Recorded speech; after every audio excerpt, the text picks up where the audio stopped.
Morning all of you, my name is Shivam Pandey. Today I come back with my new session. आज के session में बात करेंगे हम बेसिकली लास्ट सेशन में हमने देखा होगा, आपने देखा होगा वीडियो। तो उसमें हमने क्या कर रहे थे, नेशनलिज्म इन यूरोप कर रहे थे, जहाँ पे हमने क्या क्या पढ़ा था, फ्रेंच रिवॉल्यूशन के बारे में पढ़ा था और नेशनलिज्म किस तरीके से इमर्ज हुआ पूरे यूरोप में, उसके बारे में हम जान रहे थे। तो इसी चैप्टर को आगे हम कंटिन्यू करेंगे। तो चलिए मैं अपने अब मेरे साथ बोर्ड पे चलिए और नोट डाउन करना स्टार्ट करते हैं। तो चलिए चलते हैं बोर्ड पे, वहाँ पे हम देखते हैं हमारा अगला टॉपिक क्या है। हमारा नेक्स्ट टॉपिक है what did nationalism stand for. कि नेशनलिज्म की जो बात हो रही थी वो किस चीज के लिए हो रही थी, वो किस चीज के लिए, किस टॉपिक के लिए वो स्टैंड कर रहा था और उसका बेनिफिट क्या होने वाला था, कि नेशनलिज्म का बेनिफिट ओवरऑल क्या होने वाला था पूरे यूरोप पे। इसके बारे में हम जानेंगे। सबसे पहला लिखा है in early 19th century Europe were closely allied to the ideology of liberalism. सबसे पहली बात क्या थी कि अराउंड 19th सेंचुरी में यूरोप में क्या था कि लिबरलिज्म काफी ज्यादा हाइक पे था, वहां पे लिबरलिज्म की ज्यादा बात होती थी। तो लिबरलिज्म में क्या बातें होती थी, liberalism stood for freedom for the individual and equality of all before law. सबसे बड़ी बात थी लिबरलिज्म की कि लिबरलिज्म में वो ऐसा था कि वहां पे लॉ के अकॉर्डिंग सब लोग लॉ के अकॉर्डिंग इक्वल है और किसी के साथ डिस्क्रिमिनेशन नहीं होता था on the basis of race, caste and religion. It emphasise the concept of government by consent. इसका मतलब क्या था कि वहां पे जो कुछ भी होगा, एक तो सब लोग लॉ के अकॉर्डिंग सभी लोग इक्वल होंगे और सबका कंट्रीब्यूशन होगा। और वहां पे बेसिकली क्या था कि इन सारे रूल्स को कौन फॉलो करवाता था, गवर्नमेंट। गवर्नमेंट का कॉन्सेप्ट जो था वहां पे एक किंगडम हुड से ट्रांसफॉर्म होकर गवर्नमेंटल फॉर्म वहां पे स्टार्ट हो रही थी यूरोप में। तो हमने क्या देखा कि किस तरीके से नेशनलिज्म स्टैंड, उसका नेशनलिज्म का जो स्टैंड इमर्ज हुआ था यूरोप में, उसका क्या रीजन था। रीजन ये था कि एक तो जब गवर्नमेंट होगा किंगडम में, सबके साथ कई बार चीजें होती थी जो अच्छी नहीं होती थी लोगों के लिए, कुछ चीजें अच्छी होती थी, कुछ चीजें सही नहीं होती थी, बट ओवरऑल इम्पैक्ट के लिए वहां पे बात हो रही थी कि वहां पे लिबरलिज्म की बात स्टार्ट हो गई थी। लिबरलिज्म में क्या था, लिबरलिज्म का मेन आइडिया था कि वहां पे जितने भी लोग होंगे सब लॉ के अकॉर्डिंग इक्वल होंगे, किसी का डिस्क्रिमिनेशन नहीं होगा और क्या होगा, गवर्नमेंटल फॉर्म ऑफ एक रूल होगा कि उसके अकॉर्डिंग, गवर्नमेंट के अकॉर्डिंग वहां पे रूल एंड रेगुलेशन को फॉलो करवाएंगे। तो चलिए हम चलते हैं नेक्स्ट टॉपिक पे।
चलिए चलते हैं बोर्ड पे और देखेंगे अपना next topic. A new conservation after 1815। 1815 के बाद क्या कंजर्वेशन स्टार्ट हुई यूरोप में, उसके बारे में हम जानेंगे। Following the defeat of Napoleon in 1850, European government driven by spirit of conservation and modernization could in fact strengthen traditional institutions like Napoleon।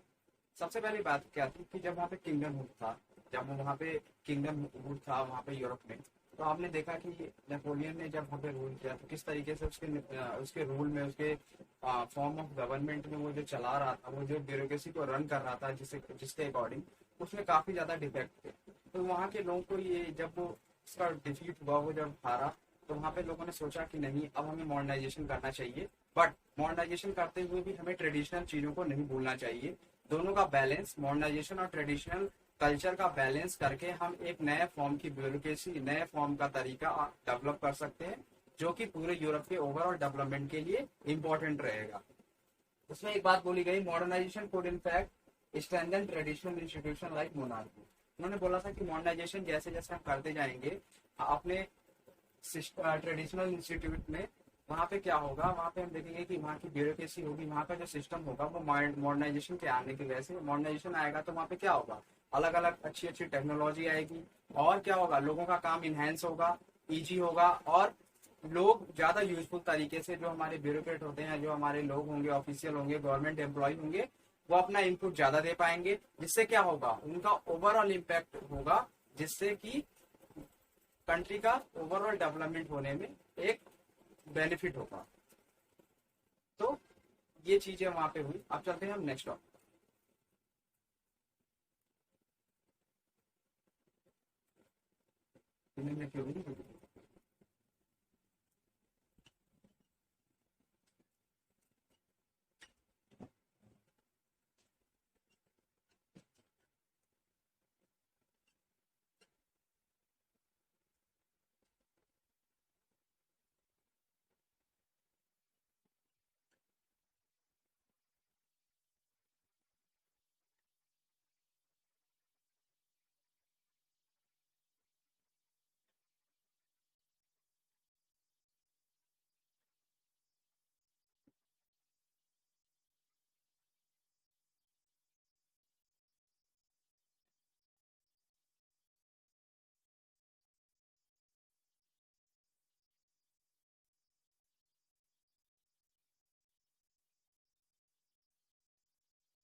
तो चलिए चलते हैं हम बोर्ड पे और वहां पे देखेंगे अपना नेक्स्ट टॉपिक।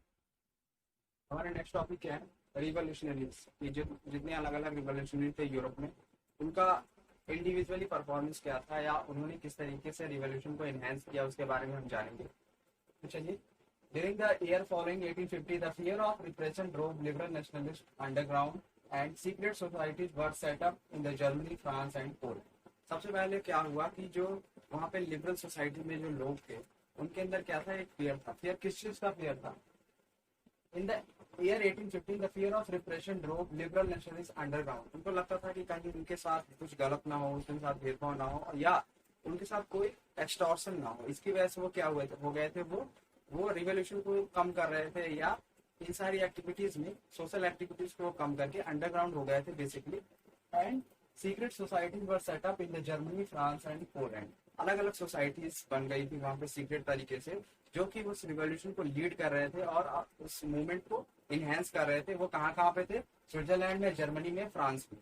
बेसिकली क्या था कि जो लिबरल लोग थे, उनको इस बात का डर होता था कि कहीं ना कहीं अगर वो ज्यादा एक फ्रंट पे आके अगर गवर्नमेंट का या सिस्टम का विरोध करेंगे, तो लोग उन्हें क्या करेंगे, गवर्नमेंट ऑफिशियल क्या करेंगे, उनको टॉर्चर कर सकते हैं, एक्सटॉर्शन कर सकते हैं, उनको परेशान कर सकते हैं, जो कि ऑब्वियस सी बात है, हर कंट्री में होता था और ये होता है। जब भी आप कभी सिस्टम या गवर्नमेंट के अगेंस्ट आप करेंगे, तो अगर उनको ये चीज सही नहीं लगेगी तो वो आपको रोकने की कोशिश करेंगे।